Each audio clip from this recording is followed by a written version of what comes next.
Finally घुटने पर आ चुकी है मोदी सरकार। परिसीमन बिल पर राहुल गांधी से मांगा है समर्थन, शाह को थमा दिया है नोटिस। जी हां, क्या परिसीमन बिल को सदन से पारित करवाने के लिए पीएम मोदी अमित शाह को कुर्बान कर देंगे? क्या परिसीमन बिल पर समर्थन मांगने के लिए बीजेपी को कांग्रेस के दरवाजे तक जाना पड़ा? और क्या राहुल गांधी ने ऐसी शर्त यहां पर रख दी है जिससे मोदी शाह की मुश्किलें बढ़ गई? आज के इस रिपोर्ट में आपको बताएंगे परिसीमन और महिला आरक्षण बिल पर कांग्रेस से समर्थन मांगने की चर्चा क्यों है, क्या समर्थन मांगा गया है, राहुल गांधी ने क्या शर्त यहां पर रख दी है, अमित शाह को लेकर क्या यहां पर चर्चा चल रही है, क्या नोटिस थमाया है और आखिर कैसे सदन में राहुल गांधी ने पोल पट्टी खोल दी है, अमित शाह को घेरा है उन्होंने, और कैसे खरगे ने किरण रिजिजू को जमकर फटकार और जवाब दे दिया है। तो एक एक करके सब कुछ बताऊंगी, तो वीडियो को आखिर तक आप लोग जरूर यहां पर देखिएगा।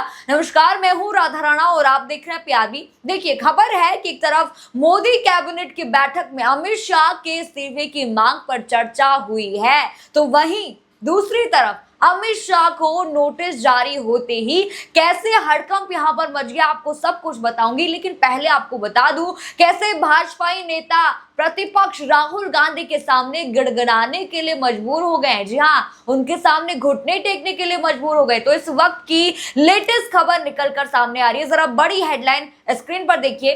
परिसीमन और महिला आरक्षण बिल पर रिजिजू ने कांग्रेस से मांगा समर्थन, राहुल गांधी ने शर्त रख दी। हेडलाइन आपने देखी, यानी कि मालूम पड़ गया होगा आपको, एक बार फिर से मोदी सरकार घुटनों पर आ गई। एक तरफ एनडीए का 2/3 बहुमत जो है पूरा नहीं हो पाया है, वहीं दूसरी तरफ संसदीय कार्य मंत्री है किरण रिजिजू ने जब नेता प्रतिपक्ष राहुल गांधी से परिसीमन बिल पर समर्थन मांगा तो राहुल गांधी ने ऐसी शर्त रख दी कि मोदी शाह की नींव यहां पर हिल गई। जी हां, आपको बता दें कि परिसीमन बिल इस बार के मानसून सत्र में भारतीय जनता पार्टी के लिए सबसे बड़ा मुद्दा है, वो लाना चाहती है। अब इसी मुद्दे से निपटने के लिए धर्मेंद्र प्रधान का इस्तीफा हुआ था, याद है आपको। बीजेपी ने सोचा कि देखिए, धर्मेंद्र प्रधान का इस्तीफे के बाद जो है छात्रों का प्रदर्शन खत्म हो जाएगा और फिर सदन से परिसीमन बिल पारित करवा लिया जाएगा। ये सोचा था किसने? भाजपा मोदी सरकार ने। लेकिन फिलहाल यहीं पर मामला फंस गया है, यहीं पर मोदी और अमित शाह फंस गए, क्योंकि जिस तरीके से गृह मंत्री अमित शाह ने निहत्थे छात्रों पर लाठीचार्ज करवाया,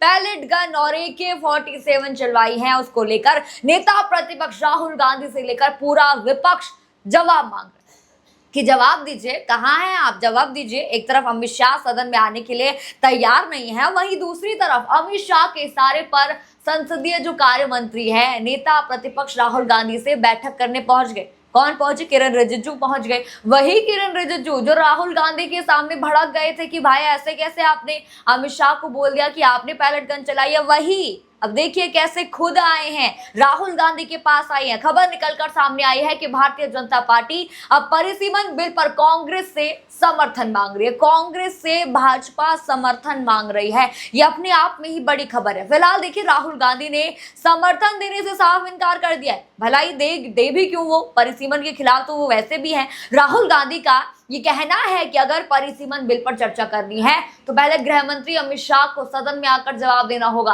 कि छात्रों के प्रदर्शन पर आखिर किसके आदेश के तहत कार्रवाई की गई। ये यहाँ पर राहुल गांधी ने एक कहूं तो चुनौती दे दी है भाजपा सरकार को, अमित शाह को। तो आप देख सकते हैं कि चारों तरफ से बीजेपी अपने ही बनाए जाल में फंसती हुई नजर आ रही है। एक तरफ राहुल गांधी ने जवाब मांगा है, वहीं दूसरी तरफ अमित शाह की जवाब देने या सदन की कार्रवाई में शामिल होने की हालात खराब हो गई है, क्योंकि वो नहीं आ रहे। कई दिनों से 14 दिन हो गए, अभी तक वो एक भी बार सदन में नहीं आए, जबकि परिसर में वो घूमते हुए दिख जरूर जाते हैं।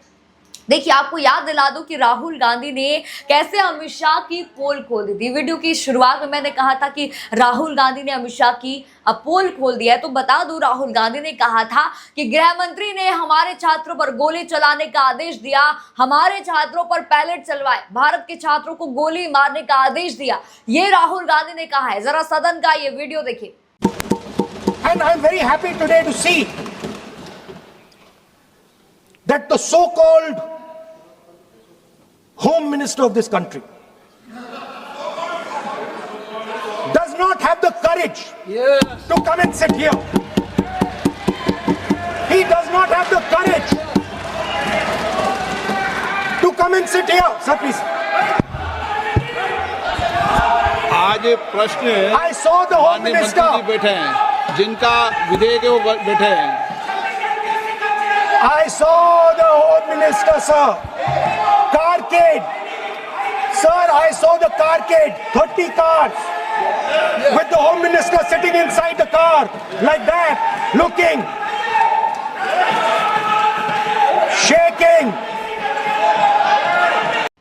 देखा आपने, तो नेता प्रतिपक्ष राहुल गांधी ने सदन से लेकर सड़क तक अमित शाह पर जमकर हमला बोला है। हर दिन वो हमला बोल रहा है। हर कोई ये जानता है कि गृह मंत्री और प्रधानमंत्री के आदेश के बिना गोली नहीं चलाई जा सकती है, पैलेट गन यूज नहीं हो सकती है, और यही राहुल गांधी ने भी कहा। फिलहाल देखिए, इसी वजह से मोदी और अमित शाह जो है दोनों सदन से गायब हैं। एक तरफ गृह मंत्री अमित शाह से जवाब देते यहां पर नहीं बन रहे, वहीं दूसरी तरफ राहुल गांधी का कहना है कि अगर सदन में किसी भी बिल पर चर्चा करनी है तो पहले अमित शाह को बाहर जवाब देना होगा, उसके बाद ही मैं परिसीमन पर बात करूंगा। ये राहुल गांधी ने यहां पर कह दिया। अब देखिए, खबरें निकलकर ये भी सामने आई है कि जिस तरीके से धर्मेंद्र प्रधान का इस्तीफा हुआ है और भारतीय जनता पार्टी की फजीहत हो रही है, ऐसे हालातों में बाकी सांसदों ने भी पलटी मारना शुरू कर दिया। देखिए, आपको पता ही है, 3 जो मुस्लिम सांसद हैं उन्होंने साफ कर दिया कि हम तो जो है एनडीए का समर्थन नहीं करेंगे, साफ साफ वो कह रहे हैं। फिलहाल जैसी खबरें निकलकर सामने आई हैं, ऐसे हालातों में भारतीय जनता पार्टी के लिए कांग्रेस के सामने सरेंडर करना मजबूरी बन गया है, क्योंकि समर्थन मांगना मजबूरी बन गया है। अब कहीं से भी अब जो है सांसद तो इनके पास हो नहीं रहे, 360 का गणित तो कहीं भी पूरा नहीं हो रहा है, क्योंकि देखिए, बाकी बचे जितने भी बिल हैं उन्हें विपक्ष को निलंबित करके बहुमत के दम पर पारित करवाया जा सकता है, ये करवाया जा सकता है, भाजपा कर सकती है। लेकिन परिसीमन बिल को लेकर संविधान में प्रावधान है कि जब तक 2/3 बहुमत नहीं होगा तब तक ये बिल सदन में पारित नहीं किया जा सकता है। फिलहाल देखिए, इसी वजह से पिछली बार मोदी सरकार की दोहरी फजीहत हुई थी, आपको याद होगा। एक तरफ बिल सदन में पिछली बार आया था, वहीं दूसरी तरफ 12 साल में पहली बार गुजरात लॉबी को सदन में बड़ी हार मिली थी।